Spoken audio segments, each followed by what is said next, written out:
The Abandoned Voyage, November 7th, 1872. The bustling harbor of New York was alive with the groan of mooring lines, the slap of water against the docks, and the creak of timbers under strain. Among the many vessels preparing to depart stood the Mary Celeste, a sturdy, two-masted brigantine built for the open ocean. To the casual observer, she appeared a fine ship in excellent condition, her hull freshly tarred, her rigging taut, her crew purposeful and disciplined. But beneath the everyday hum of maritime life, an unease seemed to linger. The Mary Celeste was embarking on a transatlantic journey to Genoa, Italy, carrying a valuable but volatile cargo, 1,701 barrels of industrial alcohol. At her helm was Captain Benjamin Briggs, a respected mariner of unshakable discipline, accompanied by his wife Sarah and their 2-year-old daughter Sophia. The morning was cold, the air heavy with the smell of salt and coal smoke. As the tide carried the ship out toward the gray horizon, no one watching from the shore could have guessed they were witnessing the last time any living soul from that voyage would ever be seen again. Within a month, the Mary Celeste would be found drifting, silent, intact, and utterly deserted. Captain Briggs and His Family. Benjamin Spooner Briggs was a man whose reputation preceded him. Known among fellow mariners for his sharp mind, unwavering principles, and calm under pressure, he was a captain who inspired loyalty. But this voyage was different. It was not only business, it was personal. His wife Sarah, a woman of gentle grace but remarkable endurance, had joined him for the crossing. Their 2-year-old daughter Sophia toddled about the cabin, her laughter bringing a rare softness to the hardened lives of sailors. In the cramped but well-kept quarters below deck, Sarah kept a small chest with children's clothes, family photographs, and letters from home. This was to be the start of a new chapter for them, a chance for the family to be together at sea before Briggs turned more of his attention to shore life.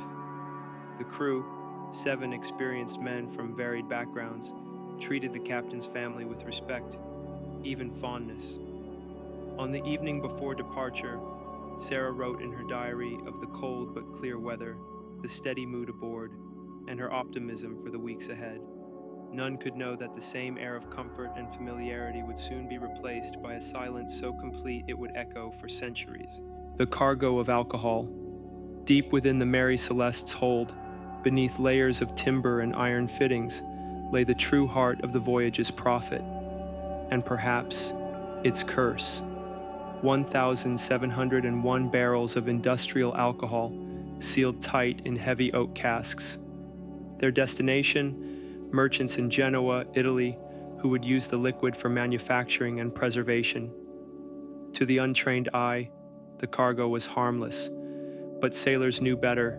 Industrial alcohol was notoriously temperamental. Under the wrong conditions, it could leak vapors, odorless, invisible, and potentially deadly if ignited or inhaled in sufficient concentration. The barrels were packed tight, wedged to prevent shifting in rough seas, but every creak of the hull seemed to hint at the power sleeping below. It was valuable cargo, yes, but it was also a silent danger. The crew had been warned to keep lanterns and open flames away from the hold.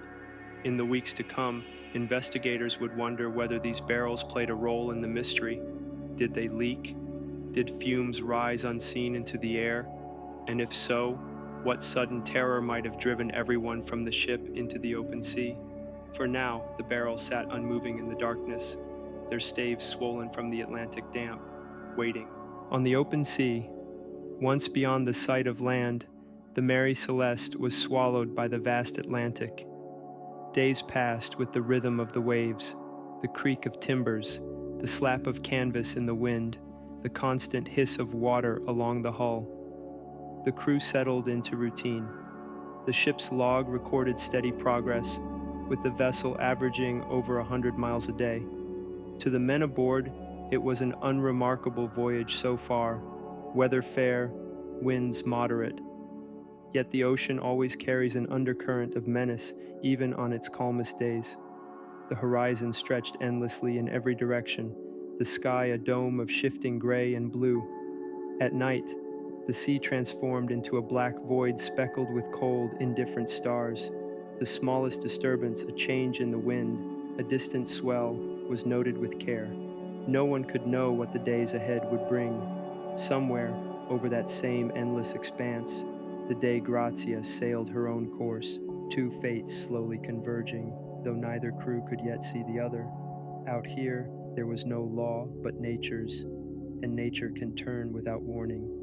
Last log entry, November 25th, 1872.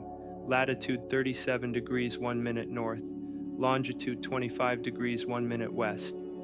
The entry in the captain's log was matter of fact. At 8 a.m., light breezes from the east, weather fair.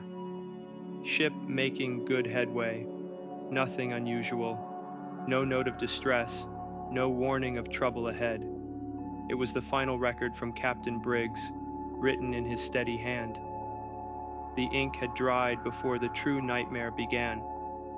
The ship was then near the Azores, a cluster of islands halfway between America and Europe, a place known for sudden squalls and unpredictable currents.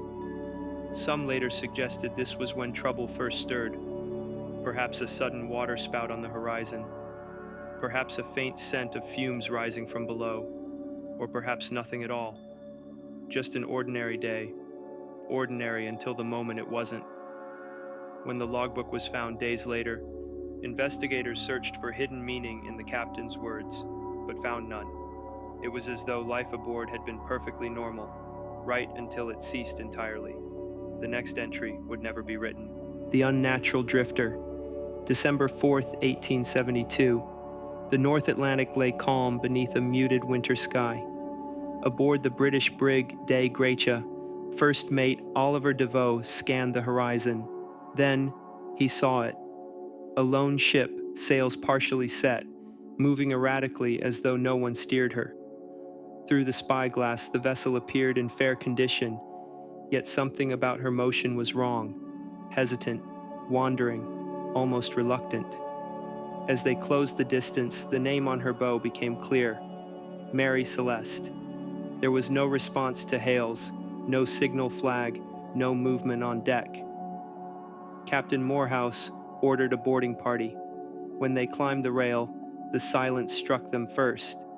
It wasn't just empty, it was oppressive, as if the air itself resisted sound. The wheel turned lazily in the wind, unattended. Loose ropes whispered against the masts, and still, not a soul in sight.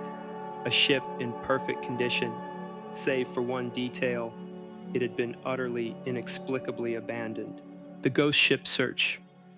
The boarding crew moved cautiously, boots thudding on the damp deck. Every step echoed too loudly in the emptiness. The deck showed signs of disarray, some sails torn, rigging loose, but nothing that explained a total desertion.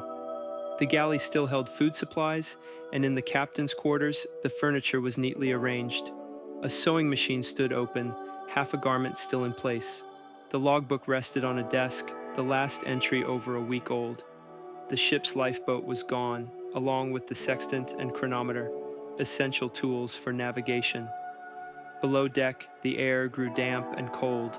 In the hold, they found 3.5 feet of water, not enough to sink her, but unsettling nonetheless.